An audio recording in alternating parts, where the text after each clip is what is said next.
Você já parou para se perguntar o que realmente acontece no ambiente espiritual de uma casa quando a última palavra dita é um grito de dor? Muitas vezes acreditamos que as brigas constantes são frutos de temperamentos difíceis ou de incompatibilidades que o tempo revelou de forma cruel e direta. No entanto, existe uma pergunta mais profunda que ecoa nos corredores das casas, onde o amor parece ter se tornado um campo de batalha cansativo. Onde foi que a voz de Deus deixou de ser o árbitro das nossas conversas para dar lugar ao ego que busca desesperadamente ter razão?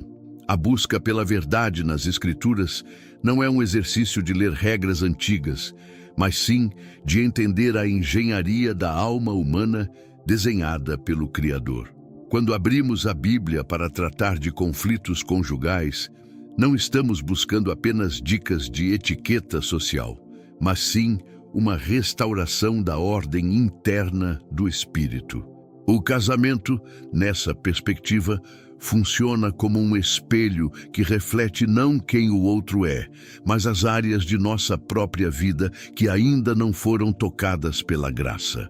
É um convite constante ao refinamento do caráter sob a luz da palavra que discerne as intenções mais ocultas. O conhecimento de Deus nos ensina que a paz não é a ausência de divergências, mas a presença de uma autoridade superior que governa as nossas reações emocionais. Tiago, em sua epístola, nos questiona de onde vêm as guerras e as lutas que existem entre nós, apontando para os desejos que combatem em nossos membros. Ele revela que a raiz do conflito não está no comportamento do cônjuge, mas na nossa incapacidade de lidar com as frustrações de nossos próprios desejos não atendidos. Compreender isso é o primeiro passo para sair do ciclo vicioso de acusações que destrói a paz do lar. A psicologia moderna, através de estudiosos como John Gottman, reforça que a forma como iniciamos uma discussão determina quase inteiramente como ela terminará no final. Gottman identificou os 4 cavaleiros do apocalipse conjugal: a crítica, o desprezo, a atitude defensiva e a obstrução que destroem a fundação da amizade. Note como esses conceitos científicos apenas dão nomes novos a pecados antigos, que a Bíblia já nos alertava para evitar com tanto rigor. Quando permitimos que o desprezo entre na conversa, estamos desonrando a imagem de Deus que habita na pessoa que prometemos amar. Gary Chapman, autor da Teoria das Linguagens do Amor, nos lembra que muitas brigas surgem simplesmente porque estamos tentando falar em um idioma que o outro não entende. Se eu não compreendo a necessidade do meu parceiro, minhas tentativas de ajuda podem ser interpretadas como ataques ou indiferença absoluta diante da dor alheia. O amor bíblico, o ágape, exige que saiamos do nosso próprio mapa mental para visitar o território do outro com humildade e muita paciência. É uma forma de tradução espiritual onde o sacrifício pessoal se torna o vocabulário principal de uma união que deseja realmente prosperar. A Bíblia nos instrui em Provérbios que a resposta branda desvia o furor, mas a palavra dura suscita a ira de uma maneira quase instantânea e incontrolável. Este é um princípio de sabedoria universal que governa todas as interações humanas, mas que ganha um peso eterno dentro do ambiente sagrado da família. Quando decidimos baixar o tom de voz, não estamos perdendo uma disputa, mas sim ganhando o direito de manter o Espírito Santo como convidado em nossa casa. O silêncio sábio tem muito mais poder de transformação do que a eloquência de quem quer provar que está coberto de razão.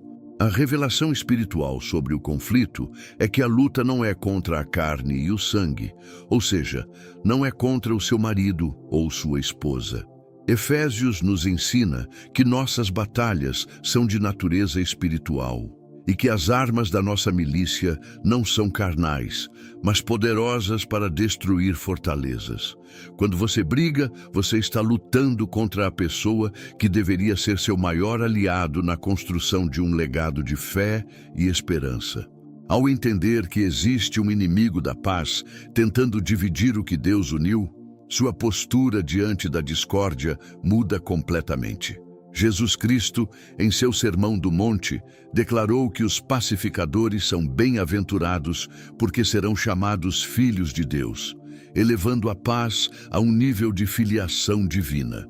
Ser um pacificador no casamento não significa ser um tapete onde o outro pisa, mas ser um agente de ordem em meio ao caos emocional instaurado. É ter a coragem de pedir perdão mesmo quando você se sente a parte mais prejudicada ou a mais ofendida naquela situação específica. A sabedoria que vem do alto é primeiramente pura, depois pacífica, moderada e tratável, cheia de misericórdia e de bons e eternos frutos. Considere o ensinamento bíblico sobre não deixar o sol se pôr sobre a vossa ira, uma regra de higiene mental e espiritual que poucos casais praticam. O acúmulo de mágoas não resolvidas cria uma barreira de gelo que, com o tempo, impede que o calor da afeição consiga penetrar no coração endurecido. Resolver as questões no mesmo dia impede que a semente da amargura crie raízes profundas que contaminam a árvore inteira da vida familiar. É uma prática de humildade diária que exige que as armas sejam depostas antes que o sono venha repousar sobre as pálpebras. A aplicação prática desse ensino começa com o exercício da escuta ativa, onde o objetivo não é preparar a resposta, mas compreender a dor do outro. Experimente, na próxima vez que a tensão subir, respirar profundamente e perguntar ao seu cônjuge o que ele realmente está sentindo naquele exato momento de crise. Muitas vezes, por trás de uma crítica áspera, existe um pedido desesperado de socorro ou um medo profundo de não ser mais amado ou valorizado.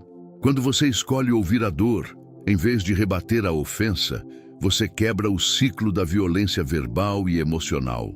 Outra prática essencial é a oração conjunta no momento em que a briga parece iminente, pois é impossível odiar alguém com quem você está falando com Deus. A oração humilha o orgulho e coloca os problemas sob a perspectiva da eternidade, fazendo com que as picuinhas do dia a dia percam sua força. Convide Deus para a sala de estar e peça que Ele seja o juiz do seu coração e das suas palavras, antes que elas saiam. Essa pausa sagrada cria um espaço de reflexão onde o amor pode respirar novamente e a razão pode voltar ao seu lugar. É necessário também cultivar o hábito do elogio e da gratidão, pois um coração grato tem menos espaço para a reclamação constante e para o azedume.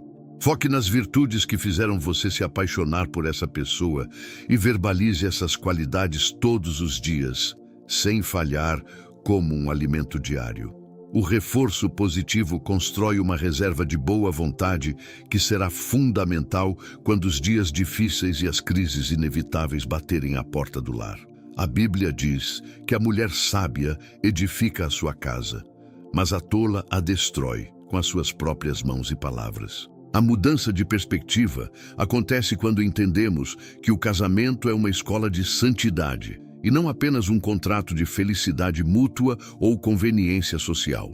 Cada conflito é uma oportunidade de praticar o fruto do Espírito: amor, alegria, paz, longanimidade, benignidade, bondade, fidelidade, mansidão e o tão necessário domínio próprio. Se você busca a Deus de verdade, verá que Ele usa as arestas do seu cônjuge para polir o seu próprio coração, transformando-o em alguém melhor.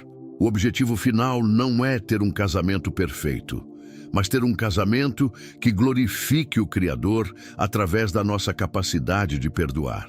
Caminhe hoje com a certeza de que a paz é possível, desde que você esteja disposto a sacrificar o seu desejo de estar certo no altar da obediência. A palavra de Deus é uma lâmpada que ilumina os caminhos escuros da incompreensão e traz clareza onde o inimigo tentou semear a confusão e a discórdia. Contemple a beleza de uma união que se fortalece nas tempestades, pois as raízes que se aprofundam na rocha da verdade não podem ser arrancadas. Que a suavidade do Espírito Santo visite sua casa agora mesmo e transforme cada palavra dura em um convite ao recomeço.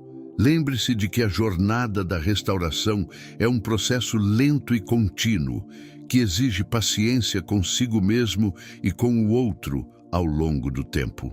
Não desanime se as brigas não desaparecerem da noite para o dia, mas celebre cada pequena vitória sobre a impaciência e sobre o orgulho ferido. Deus está mais interessado na sua disposição de tentar novamente do que na sua perfeição, pois a graça dele se aperfeiçoa justamente na fraqueza. Tenha esperança, pois aquele que começou a boa obra em sua família é fiel para completá-la até o dia final de Cristo. Obrigado por dedicar este tempo para refletir sobre a saúde do seu lar e sobre a profundidade dos ensinamentos bíblicos para a vida conjugal. Gostaria muito de saber quem está do outro lado da tela. Então, por favor, comente seu nome e a sua cidade ou estado aqui embaixo. Se você tem alguma lição valiosa que aprendeu em seu casamento ou um testemunho de superação para contar, escreva nos comentários para nos inspirar. Compartilhe este vídeo com amigos e familiares que podem estar passando por momentos difíceis e precisam de uma palavra de sabedoria e conforto. Se este conteúdo fez sentido para você e tocou seu coração, deixe seu like para que o vídeo alcance mais pessoas que precisam de paz. Não se esqueça de se inscrever no canal e ativar o sino das notificações para receber o alerta sempre que postarmos um vídeo novo sobre vida. Sua participação é fundamental para continuarmos espalhando sementes de verdade e construindo uma comunidade que busca viver os princípios de Deus na prática.